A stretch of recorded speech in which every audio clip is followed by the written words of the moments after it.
Hello friends, मैं वर्षा स्वागत करती हूँ अपने चैनल यूनिक नॉलेज हब पर। ये चैनल रहेगा हमारा ज्योग्राफी से रिलेटेड और आज से हम शुरू कर रहे हैं ज्योग्राफी की एनसीईआरटी बेस्ड सीरीज जो कि क्लास 8 से लेकर चैप्टर 1 से शुरू होगी। अगर आप चाहते हैं मैं चैप्टर 1, चैप्टर 2, चैप्टर 3 ऐसे ही हर क्लास वाइज लेके आऊँ तो मेरे चैनल को लाइक और सब्सक्राइब जरूर करें और कमेंट भी कीजिए अच्छे अच्छे, ताकि मैं और भी सीरीज लेके आऊँ। तो आज का हमारा पहला चैप्टर रहेगा संसाधन से संबंधित। संसाधन क्या है, हमारी लाइफ में क्या रोल है उनका और वे किस प्रकार काम आते हैं, कौन कौन से संसाधन होते हैं। ठीक है, देखिए हमारा पहला ही क्वेश्चन आता है, संसाधन क्या है। संसाधन किस लिए काम आते हैं, संसाधन होते क्या है। संसाधन वे चीज जो हम अपनी डेली लाइफ में प्रयोग करते हैं और जो हमारी आवश्यकताओं की पूर्ति करते हैं, वो चीज क्या है, वो संसाधन है। ठीक है, वो चीज जो मनुष्य की जरूरतें पूरी करे और जिसका उपयोग किया जा सके, वो संसाधन है। जैसे पानी, पेड़, स्कूल और टीचर। पानी क्या है, पानी हमारी जरूरतों को पूरा करता है, पीने के लिए, खाना बनाने के लिए, खेती करने के लिए, उद्योग को इंडस्ट्री स्थापित कर रहे हैं हम उसके लिए यूज किया जाता है। पेड़, लकड़ी बनाते हैं हम, फल मिलते हैं हमें, वायुमंडल से ऑक्सीजन मिलती है पेड़ों के द्वारा। जैसे स्कूल है, टीचर है, स्कूल में हम टीचर जब पढ़ाते हैं, टीचर जब ज्ञान देता है तो क्या है, एक ह्यूमन रिसोर्स है, वो हमारे लिए संसाधन का काम करता है। एक रिसोर्स के रूप में ज्ञान दे रहा है वो हमें रिसोर्स, तो हमारा टीचर क्या है, एक ह्यूमन रिसोर्स है। ठीक है, संसाधन, किसी भी चीज का संसाधन बनने के लिए 3 बातों का ध्यान रखना चाहिए। पहला, कि वो मौजूद हो। दूसरा, कि लोग उसे उपयोग करना जानते हो और वो उपयोगी भी हो। जैसे एग्जाम्पल के लिए नमक और लकड़ी। नमक नमक जानते सब हैं कि हमारे पास नमक है, समुद्र में नमक है, ये बात सब जानते हैं और वो उपयोगी भी है और हम उसको उपयोग करना भी जानते हैं। तो नमक क्या, हमारा संसाधन।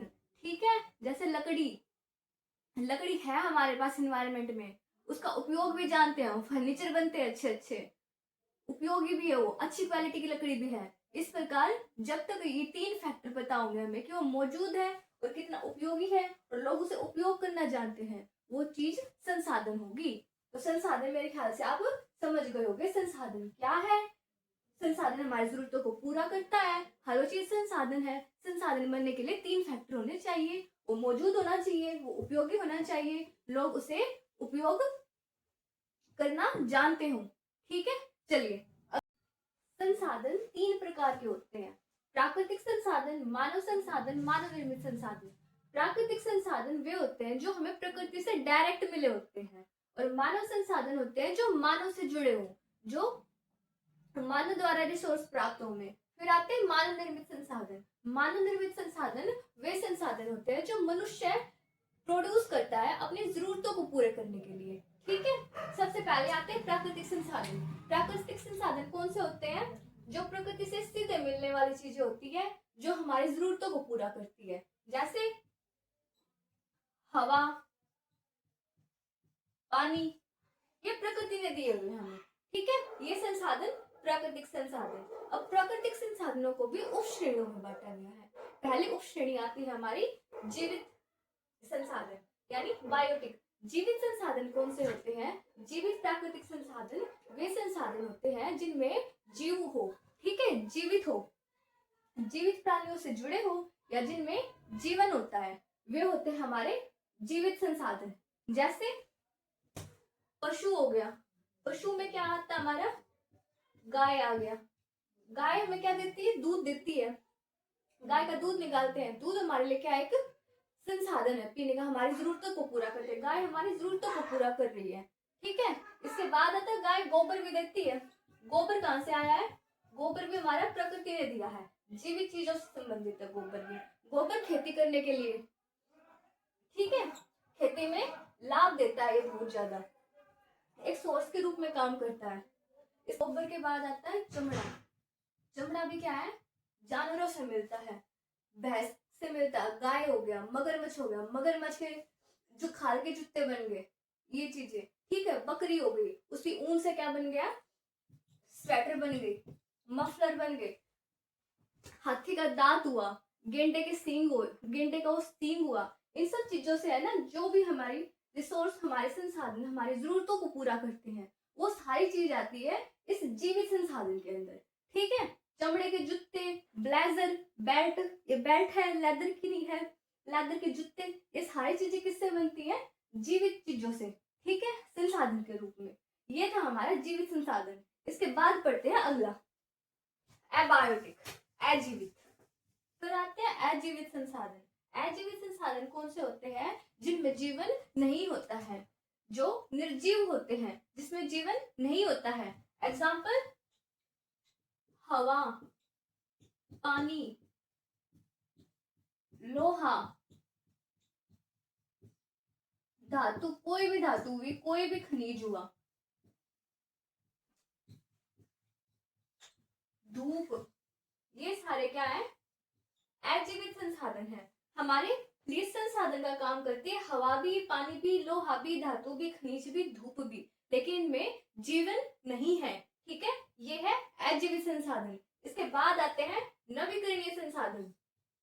देखिए, नवीकरणीय संसाधन वे संसाधन जो समय के साथ दोबारा बन जाते हैं, मतलब जिन संसाधन का एक बार यूज कर लिया गया वो दोबारा फिर से प्रोड्यूस किए जा सकते हैं। एग्जाम्पल, हवा हो गए, पानी, सूर्य का प्रकाश,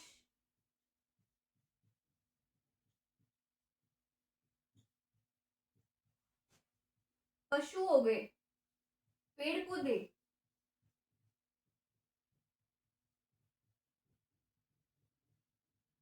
ये सारी चीज कैसी है कि एक बार यूज कर ली गई तो इन्हें एक फिक्स टाइम में दोबारा बन जाएगी, बना लिया जाएगा।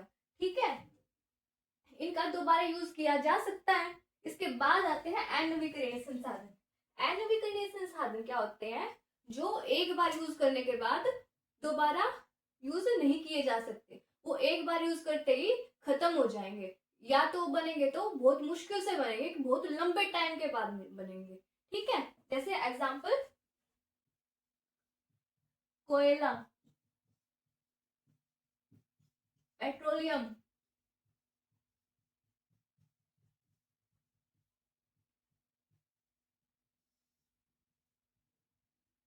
खनिज, ये सारे किसके उदाहरण हैं?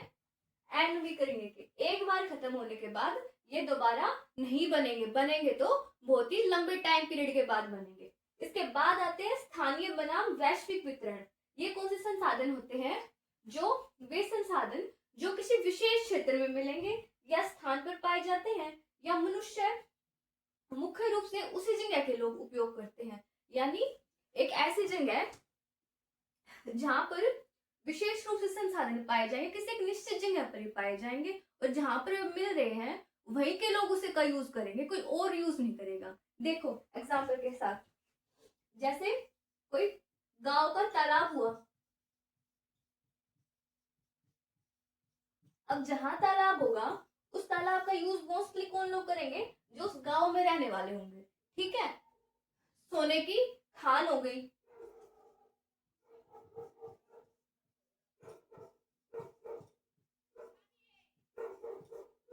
ठीक है, ये एक विशेष जगह पर ही मिलेंगे और यहाँ के लोग ही सबसे ज्यादा इसका यूज करेंगे।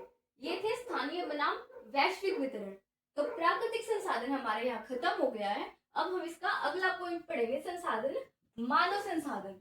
ठीक है, अब आता है मानव संसाधन। मानव संसाधन कौन से होते हैं?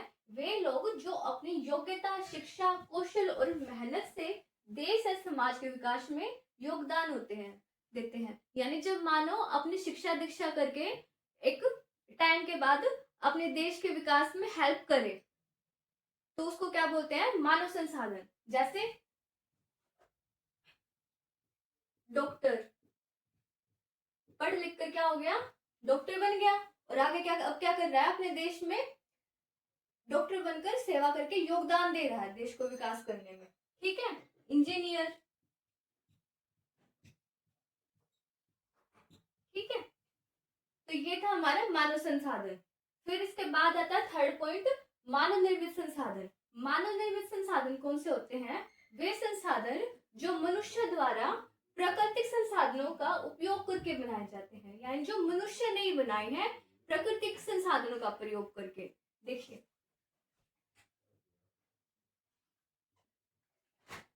सड़कें, इमारतें, कोई भी कारखाना हुआ,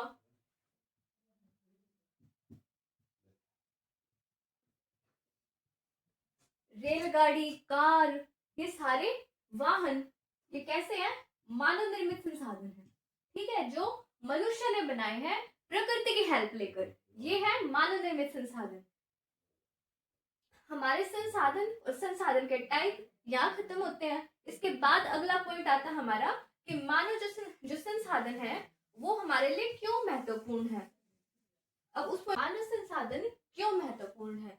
मानव संसाधन सबसे महत्वपूर्ण संसाधन माना जाता है क्योंकि मनुष्य ही बाकी संसाधनों का उपयोग और विकास करता है, क्योंकि जो मनुष्य ही होता है जो सब प्राकृतिक संसाधन और जो मानव निर्मित संसाधन है उसका उपयोग करेगा।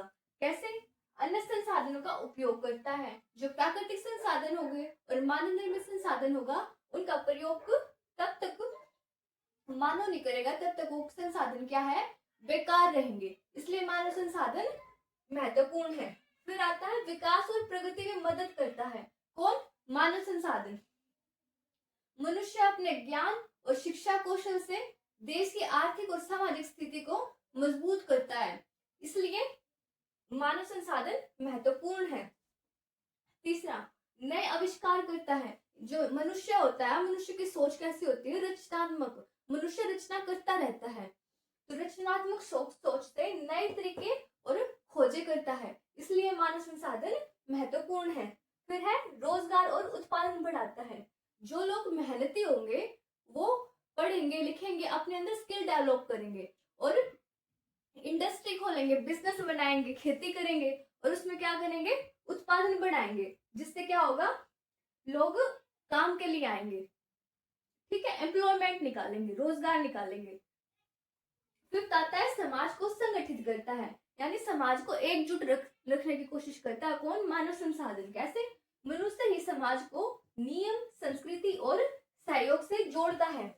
जो पढ़ा लिखा इंसान होगा वो समाज को रूल्स के साथ, अपने कल्चर के साथ जोड़े रखने की कोशिश करेगा, एकजुट रहकर रहने की बातें करेगा। ये वही लोग होते हैं जो पढ़े लिखे होते हैं। ठीक है, इसलिए मानव संसाधन क्या है? महत्वपूर्ण है। मानव संसाधन इन 5 तरीकों से महत्वपूर्ण है। अन्य संसाधनों का उपयोग करना, विकास और प्रगति में मदद करना, नए आविष्कार करना, रोजगार और उत्पादन बढ़ाता है मानव संसाधन, समाज को संगठित रखता है। तो ये था हमारा मानव संसाधन। मानव संसाधन यहाँ खत्म होता है। अब हम अगला पॉइंट पढ़ते हैं। ठीक है, मानव संसाधन उपयोगी कैसे बनते हैं? किसी भी वस्तु या चीज का तब तक समाधान नहीं माना जाता जब तक वह मनुष्य के काम में ना आ जाए। मतलब कि जो अपना संसाधन है जब तक मनुष्य के काम में नहीं आएगा तब तक उसको क्या नहीं माना जाएगा? संसाधन नहीं माना जाएगा। जब मनुष्य अपने ज्ञान, तकनीक और कौशल मेहनत से उसका उपयोग करने का सही तरीका सीख लेगा और फिर उसको उपयोग में लेके आएगा, तब वो क्या बनेगा? तब वो बनेगा संसाधन।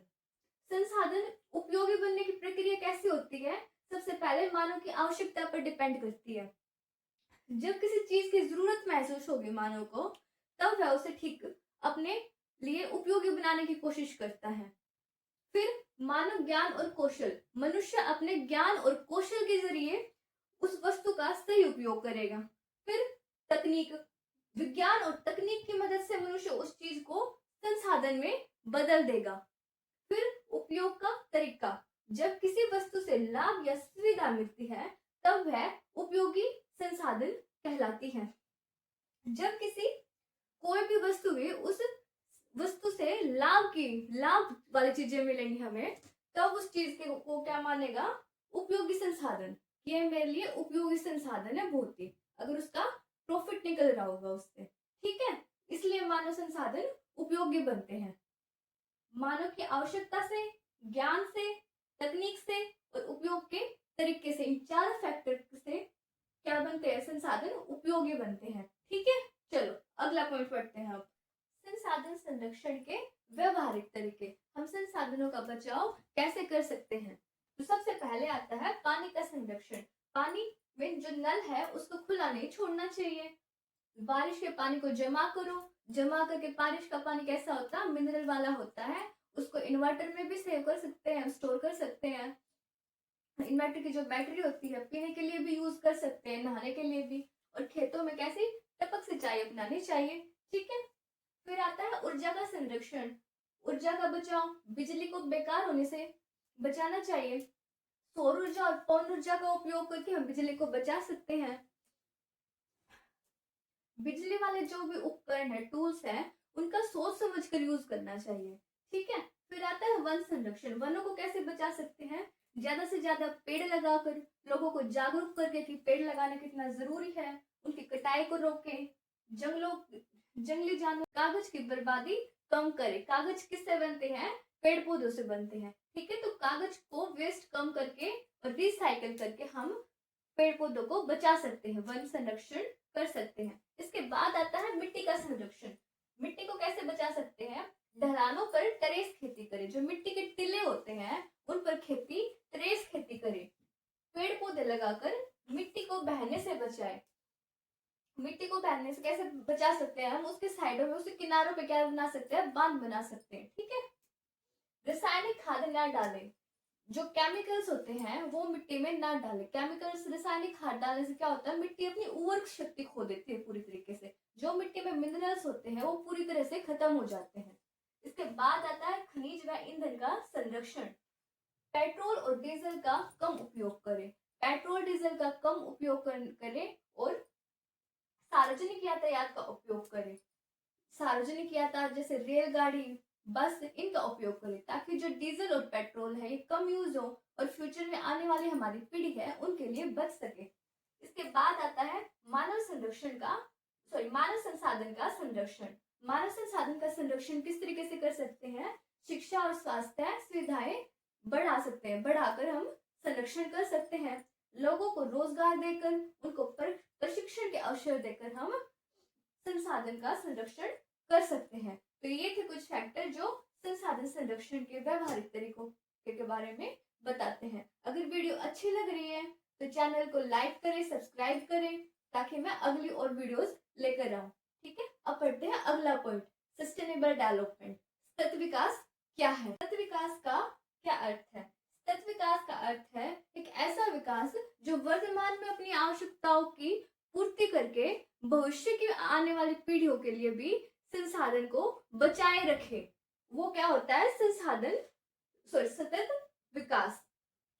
इसमें पर्यावरण की रक्षा, संसाधनों का न्याय संगत वितरण और आर्थिक प्रगति, तीनों का संतुलन जरूरी होता है। कौन से तीन संतुलन, पर्यावरण की रक्षा, संसाधनों का न्याय संगत वितरण और आर्थिक प्रगति। एग्जाम्पल से देखो, जैसे सोलर ऊर्जा अपनानी चाहिए। सोलर ऊर्जा से क्या होगा, जो ऊर्जा मिलती है हमें सोलर पैनल से, उससे प्रदूषण कम होगा, प्रदूषण बचेगा। फिर आता है वर्षा जल संचयन। जो अगर हम बारिश के पानी को स्टोर करेंगे तो जो भूजल है, जो अपनी भूमि है, उसका जल सुधरेगा, जल स्तर सुधरेगा, वाटर लेवल सुधरेगा, इंप्रूवमेंट होगी और पानी की उपलब्धता बनी रहेगी अपने सरफेस पे। ठीक। तो इसी के साथ ये टॉपिक हमारा कंप्लीट होता है यहाँ पर संसाधन से संबंधित।